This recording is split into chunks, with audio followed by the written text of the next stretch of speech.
That is it for the news around the world. Now we take a look at what is making headlines in business with Lynn Komjishe. Tonight in business, we continue to look at the out of Usher's 1986-1987 national budget as Paul Busharizi analyzes it further. So the inflation then was at 240%. Yes. To give you a sense of what 240% inflation is, Yes. is that prices were doubling every 3 months.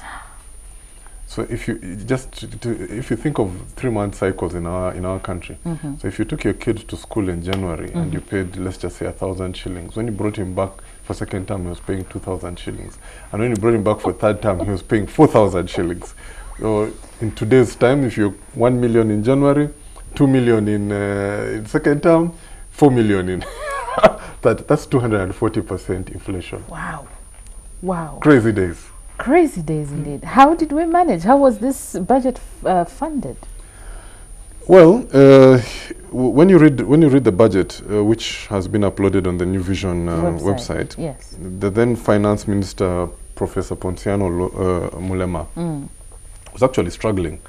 He didn't have much data. He was it was kind of compared to well, I don't know about a gamble, but compared to these days budgets, you can see he was struggling. He didn't have much data, but he was expecting that year to collect about 487 billion in taxes for a budget of 1.1 trillion. So you can see he had a gap still to fill of about 600 to 700 billion shillings.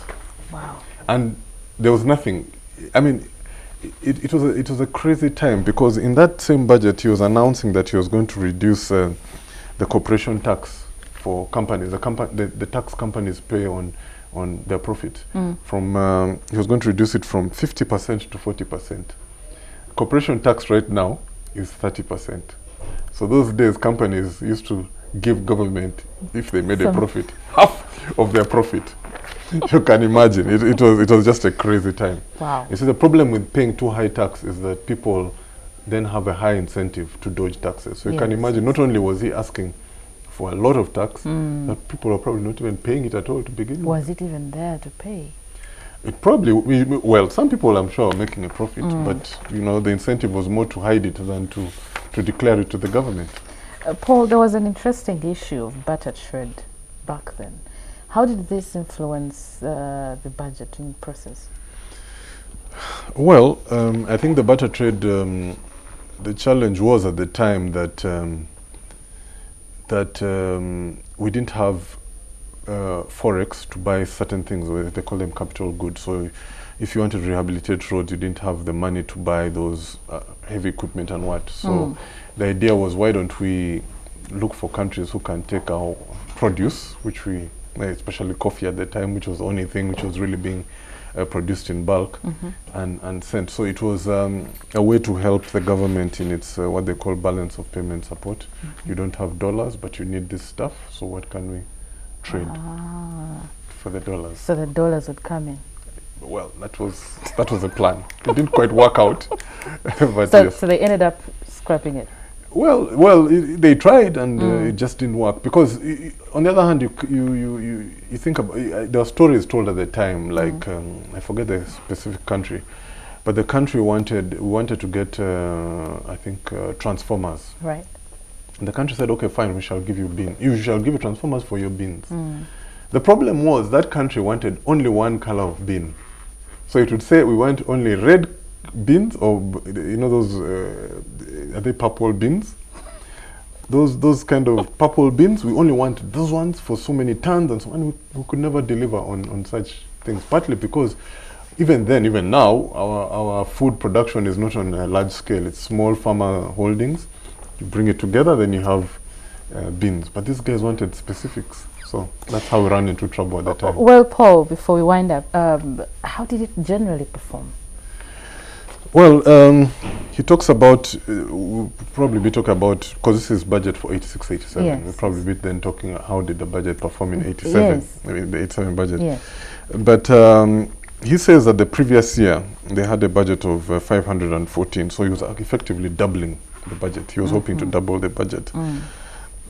Sometimes you wonder how how this was going to happen. I mean, if we double the budget today, people will be saying, where is the revenue going to come from? But that's what he was hoping to do at the time. And the previous year they collected about 276 billion, so he was hoping to collect 448 billion, again about double. And well, we'll see whether it actually worked or it didn't work in the next episode. Wow, well, that was a very interesting history for me. For more of these analyses and what happened in that budget, 1986, 1987, please visit the website www.newvision.co.ug. You'll find more details there. Thank you, Paul, for joining us. You're welcome. Thank you, Lynn, for its making headlines in business. Now, in our Daily Pile of Africa series, we'll look at Musambwa Island. The sight and sounds of Musambwa Island are one of those breathtaking places you live to remember. And to those men who have never been here, your next vacation destination should be Musambwa Island. In the central region of Uganda, in the heart of Rakai district, is where Musambwa Island lies. This island is estimated terrain elevation above sea level is 1,134 meters. For those who can find Kasenselo landing site, Musambwa is about 5 kilometers off the shores of Sango Bay region in Lake Victoria. Let's take a look. The sights and sounds of Musambwa Island are one of those breathtaking places you will live to remember. And to those who have never been here, your next destination must be Musambwa Island. In the central region of Uganda, in the heart of Rakai district, is where Musambwa Island lies. This island's estimated terrain elevation above sea level is 1,134 meters. For those who can find Kasenselo landing site, Musambwa is about 5 meters off the shores of Sango Bay region in Lake Victoria. Being located in the central region of Uganda, the Baganda tribe are the most dominant, and the name Musambwa means a spirit or demon in Luganda. This could be the major reason why women are not allowed to come to this island. This myth leads to tempting men into sexual temptations. But since women are prohibited, men, birds and snakes live here harmoniously. Here they are accompanied by interesting features worth exploring, like the lakes, the rocks, the trees, to mention but a few.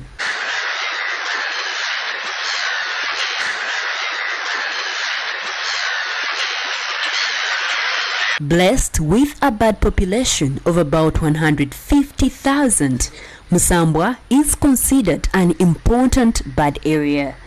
The most dominant are the grey-headed gull, the long-tailed cormorant, and the little egret. These egrets lie in the water and create a magical sight you can barely find anywhere in the country. And when they decide to fly, oh God!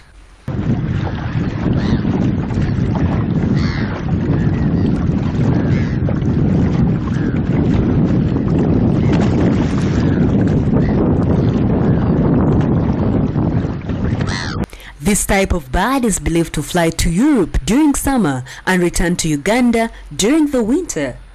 For the reptiles, they are said to have a great bond with the people. It is estimated that 2,000 reptiles are on this island. These include African rock pythons, cobras, vipers, and monitor lizards.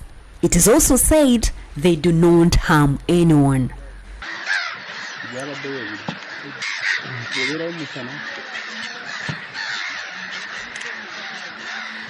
In the rocks, they live with birds, and the locals find shelter. These animals hatch their eggs under the rocks.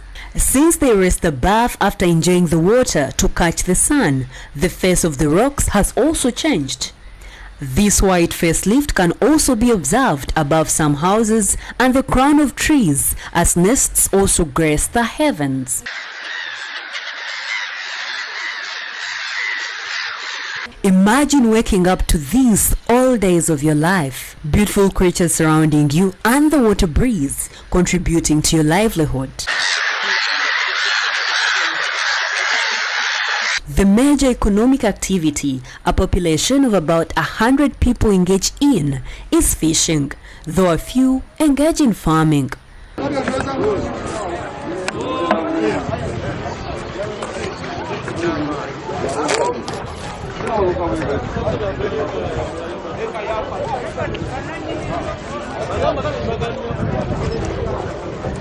Locals wake up to draw their nets as they prepare to embark on the next catch. Sailing on Musambwa's water is not any different from other water bodies, but what is unique are the birds that rest and swim on it.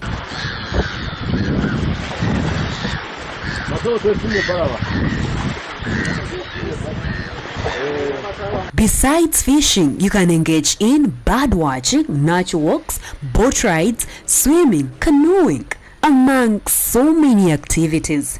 But remember, at Musambwa Island, men are only allowed here. Women are prohibited.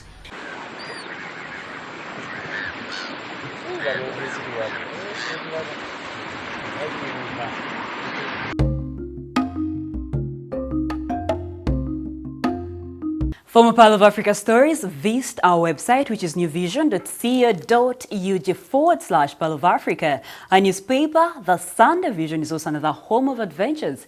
Grab your copy every Sunday for Pearl of Africa stories. Now let us take a look at our special report looking at why Museveni is deeply mourning Professor Nsibambi. Now, New Vision TV analyzes the depth of Nsibambi's role in the shaping of Museveni's administration. Let's take a look. When the National Resistance Army stormed Kampala in January 1986 and took state power, they introduced village committees called resistance councils. Professor Apollo Robin Nsibambi became an RSC-1 chairman and attended to issues ranging from security, welfare and domestic fights between husbands and wives. This interest in and attention to details of ordinary people's lives by a top academic must have been one of the things that caught President Museveni's attention. When negotiations for the return of Buganda's things were mooted, Kabaka Mutebi appointed Nsibambi as Buganda's lead negotiator with the central government. As the Constituent Assembly was being constituted in 1994, President Museveni also appointed Professor Nsibambi as one of the 5 non-elected delegates to represent the Buganda interests. In the Constituent Assembly, Nsibambi led the fight for a federal status for Buganda known as Federal. The Federalists lost the fight and instead got the regional tier, which presumed Buganda's districts to have agreed to work together as a unit. Mengo rejected this.